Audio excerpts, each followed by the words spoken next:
नमस्कार प्यारे साथियों, मैं रूपमुक्ता प्रेरक आपका स्वागत करता हूं अपने यूट्यूब चैनल हिंदी साहित्य सरोवर में। और आज हम जो है पढ़ने जा रहे हैं हिंदी साहित्य की कुछ अपूर्ण रचनाएं जो हैं, हिंदी साहित्य की अपूर्ण रचनाएं।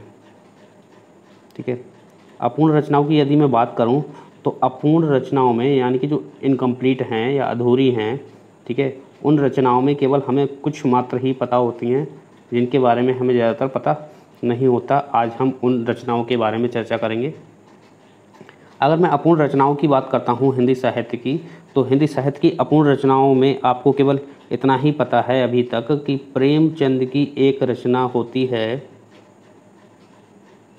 प्रेमचंद की एक अपूर्ण रचना होती है। प्रेमचंद का जो अगर हम कहें तो वो उपन्यास है, उसका नाम है मंगलसूत्र।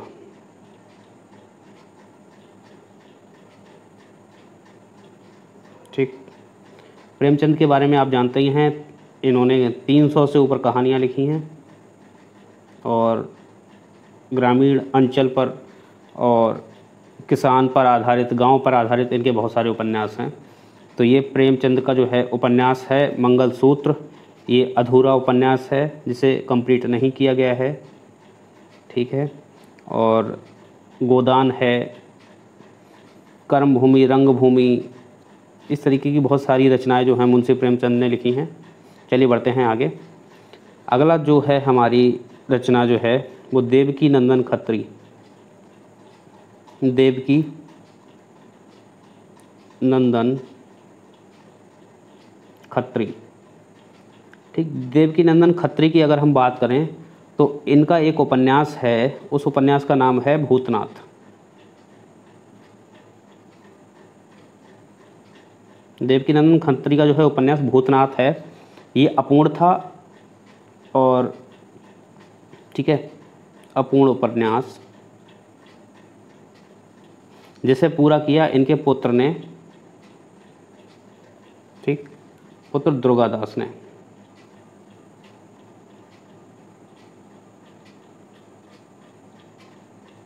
ठीक, देवकी नंदन खत्री का एक उपन्यास जिसका नाम है भूतनाथ।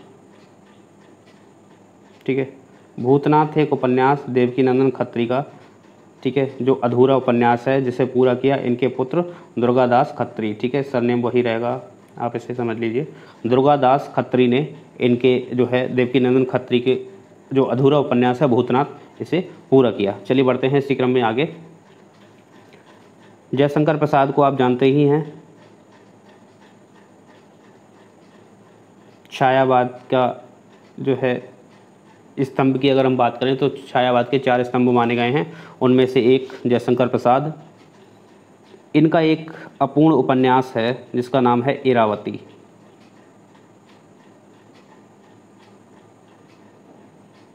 जयशंकर प्रसाद का अपूर्ण उपन्यास का नाम है इरावती।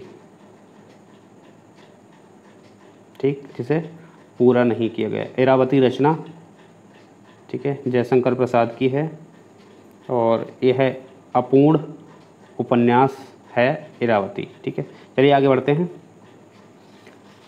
बात करते हैं हम निराला की।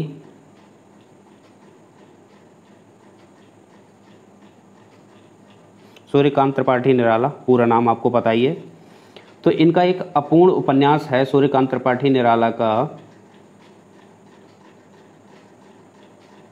अपूर्ण उपन्यास है इनका चमेली। एक और है इनका उपन्यास जो अधूरा है, इंदुलेखा, है ना। और इंदुलेखा के नाम से एक बहुत कॉस्टली हेयर ऑयल भी आता है। ठीक है, तो ये है इनकी रचना का नाम इंदुलेखा और चमेली, जो निराला की अधूरी उपन्यास या अधूरे जो है रचनाएं कह सकते हो। सूर्यकांत त्रिपाठी निराला के जो है अधूरे उपन्यास हैं, उसमें चमेली और इंदुलेखा ये हैं अधूरे उपन्यास। चलिए बढ़ते हैं आगे। एक बहुत ही महत्वपूर्ण रचना जो UGC net DSSB PGT TGT में पूछी जाती है, अणुभाष्य रचना किसकी है? अणुभाष्य।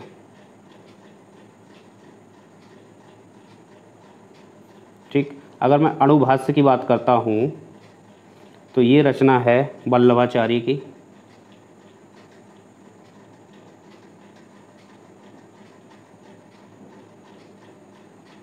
वल्लभाचार्य, ठीक है। वल्लभाचार्य की जो है रचना है ये अणुभाष्य, और ये एक अपूर्ण रचना है, ठीक है। वल्लभाचार्य की जो रचना है एक अपूर्ण रचना है। ये अपूर्ण, देखिए कभी कभी क्या होता है, रचनाएं अपूर्ण क्यों रह जाती हैं, लेखक का या कवि का जो है देहांत हो जाता है या देहावसान हो जाता है, वो मृत्यु को प्राप्त हो जाते हैं, ठीक है। तो उस क्रम में कोई अगर रचना अपूर्ण रह जाती है या कोई उपन्यास अधूरा रह जाता है तो वो किसी को उस समय जो है सौंप देते हैं। कभी ऐसा भी होता है कि वो अधूरे ही रह जाते हैं। तो कुछ रचनाएं ऐसी हैं जो पूरी कर ली गई बाद में, उनके मरणोपरांत, या जो है कहीं युद्ध का वर्णन है तो वहाँ वो उनके पुत्र या उनके शिष्यों के द्वारा पूरी कर ली जाती थी। तो अणुभाष्य जो है वल्लभाचार्य की रचना है जो अधूरी है, और इनके पुत्र, ठीक है, किनके इनके जो हैं पुत्र हैं, उनके पुत्र, ठीक है, इनके पुत्र का नाम है विट्ठलनाथ।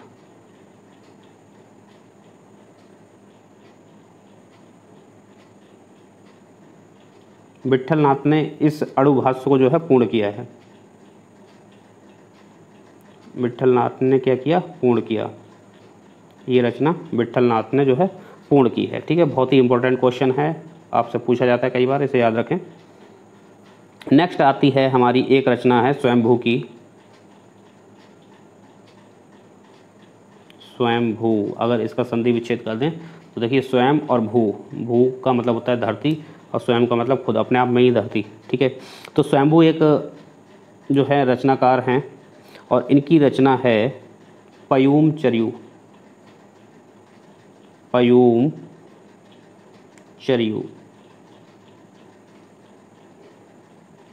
पयूम चर्यू रचना जो है किसकी है, स्वयंभू की है, और ये जो है इसे पूर्ण नहीं कर सके।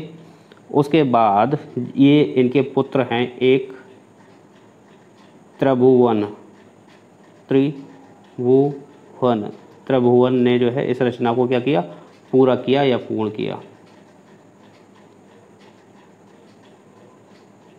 ठीक है। स्वयंभू की रचना है पयूम चर्यू, इनके पुत्र यानी कि स्वयंभू के पुत्र, ठीक है, त्रिभुवन ने इस रचना को पूरा किया। अगली रचना इसी क्रम में है पृथ्वीराज रासो।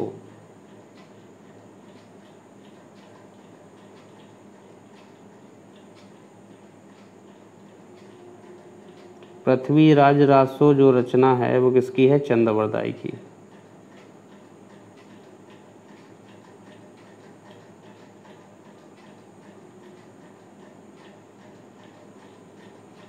देखिए ये आदिकाल, जिसे वीरगाथा काल कहा है रामचंद्र शुक्ल ने। तो एक चीज़ ध्यान रखिए कि जितने भी आदिकाल के जितने भी कवि हुए थे, जो दरबारी या राजा आश्रित कवि हुआ करते थे, वो खुद से एक वीर योद्धा हुआ करते थे, ठीक है। क्यों, ये उनका जो है जीवंत वर्णन लिखते थे, उन युद्ध की कहानियों को लिखते थे आंखों से देख के, और ये खुद से एक बहुत बड़े बड़े योद्धा हुआ करते थे। जैसे कि चंद्रवरदाई है, ये पृथ्वीराज के जो है महल में राजाश्रित कवि थे। तो ये खुद से महान जो है कह सकते हो योद्धा हुआ करते थे, जो खुद से लड़ाइयाँ लड़ते थे, है ना। तभी एक कवि और उसके अंदर वीरता भी भरी हुई हो, तभी तो वो एक अच्छा एक सजीव वर्णन जो लगता है बिल्कुल कविताओं में, तभी तो वो कर पाएगा। तो देखिए चंद्रवरदाई ने क्या किया, पृथ्वीराज का जो है वर्णन किया है इसमें, और पृथ्वीराज रासो ये लिखा, और ये अधूरी रचना है, कैसी है, अपूर्ण है। इसे पूरा करने के लिए दिया था इसने चंद्रवरदाई ने अपने पुत्र, इनका पुत्र है जलहड़,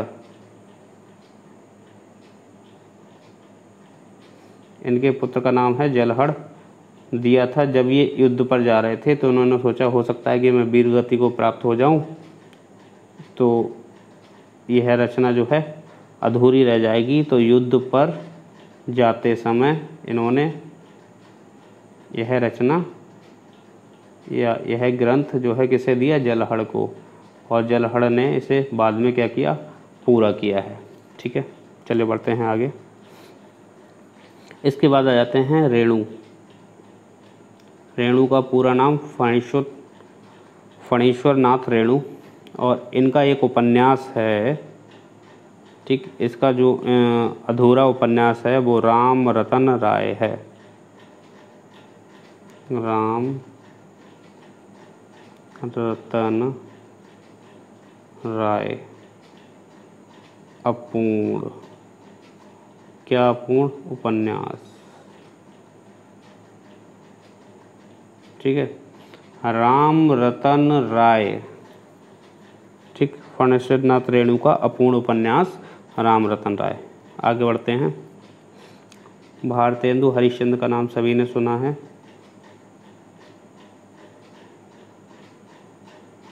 आधुनिक युग की शुरुआत भारतेंदु युग से ही हुई है।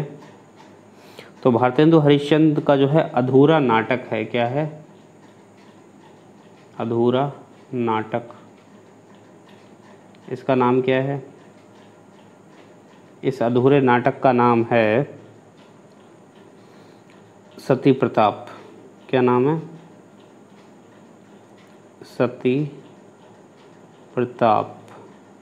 देखिए, होने को और भी रचनाएं जो हैं अपूर्ण हो सकती हैं, लेकिन वही मैंने रचनाएं यहाँ पर ली हैं, वही उपन्यास, नाटक, कहानी वही लिए हैं जो अत्यंत महत्वपूर्ण हैं परीक्षा की दृष्टि से। वरना पढ़ने को आप कितना ही पढ़ते रहिए, जो सिलेक्शन ना दिलवाए वो पढ़ाई फिर क्या है, बेकार है। सिलेक्शन हो जाए उसके बाद आप कितने ही कहानी, उपन्यास अपनी नॉलेज के लिए, साहित्य में योगदान के लिए आगे पढ़ सकते हैं। अधूरा नाटक इनका है सती प्रताप, जिसे बाद में किसने पूरा किया, राधा कृष्ण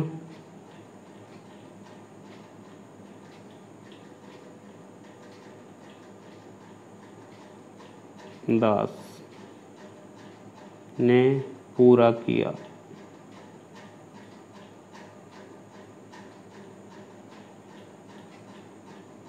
ठीक है, इस अधूरे नाटक सती प्रताप को राधा कृष्ण दास ने पूरा किया। नाटक किसका था, भारतेंदु का।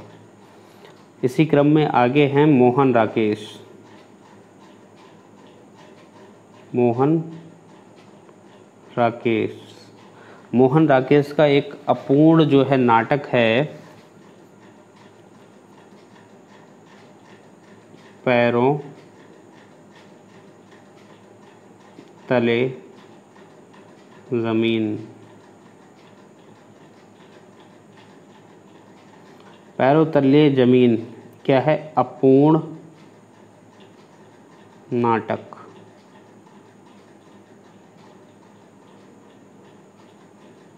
ठीक है, पैरों तले जमीन अपूर्ण नाटक है मोहन राकेश का।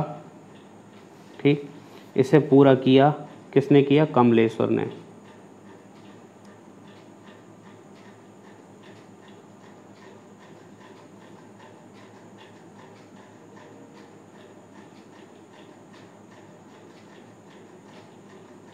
ठीक है, अत्यंत महत्वपूर्ण प्रश्न हैं और परीक्षा की दृष्टि से ये बहुत ही जो है महत्वपूर्ण हैं तत्व, इन्हें ध्यान रखें। मोहन राकेश का पैरों तले जमीन अपूर्ण नाटक जिसे पूरा किया कमलेश्वर ने। और आज का अंतिम, जयशंकर प्रसाद, फिर से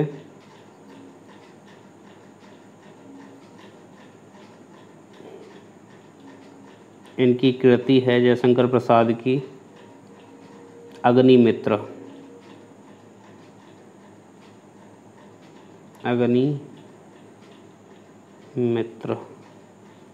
ठीक है, तो अग्निमित्र है क्या, ये नाटक विधा है। अग्निमित्र, ठीक है, या इसे कह सकते हो नाट्य कृति है जो अपूर्ण है, अपूर्ण नाट्य कृति। ठीक, तो मित्रों आज की वीडियो में इतना ही, और ये कुछ थे अपूर्ण रचनाएं, जो हिंदी साहित्य की अपूर्ण रचनाएं जो अत्यंत महत्वपूर्ण हैं। अगर आपको ये वीडियो अच्छा लगा है तो आप चैनल को कर सकते हैं लाइक, शेयर और सब्सक्राइब। यदि आप चैनल पर नए हैं तो सब्सक्राइब कर लीजिए। और हिंदी साहित्य सरोवर यूट्यूब चैनल पर आपको अद्भुत वीडियो ऐसे ही मिलती रहेंगी। और जल्द ही मैं रामचंद्र शुक्ल का जो इतिहास है उसके आधार पर अत्यंत महत्वपूर्ण प्रश्न परीक्षा की दृष्टि से जो अभी परीक्षाएं होने वाली हैं, पीजीटी, टीजीटी और आपका DSSB, यूजीसी नेट, तो रामचंद्र शुक्ल के इतिहास के अनुरूप, ठीक है, मैं प्रश्नों को बनाने जा रहा हूं। और रामचंद्र शुक्ल का ही इतिहास जो है हिंदी साहित्य में अत्यंत महत्वपूर्ण जो है भूमिका निभाता है। इनका जो है इतिहास प्रमाणिक माना जाता है और परीक्षा में भी जो है रामचंद्र शुक्ल के हिंदी साहित्य के इतिहास से ही अत्यंत प्रश्न पूछे जाते हैं, ठीक है। बाकी आप दुनिया जहान की कितनी भी किताबें पढ़ लें, लेकिन हिंदी साहित्य का इतिहास रामचंद्र शुक्ल को ही आधार मानकर जो है परीक्षा प्रश्न पूछती है।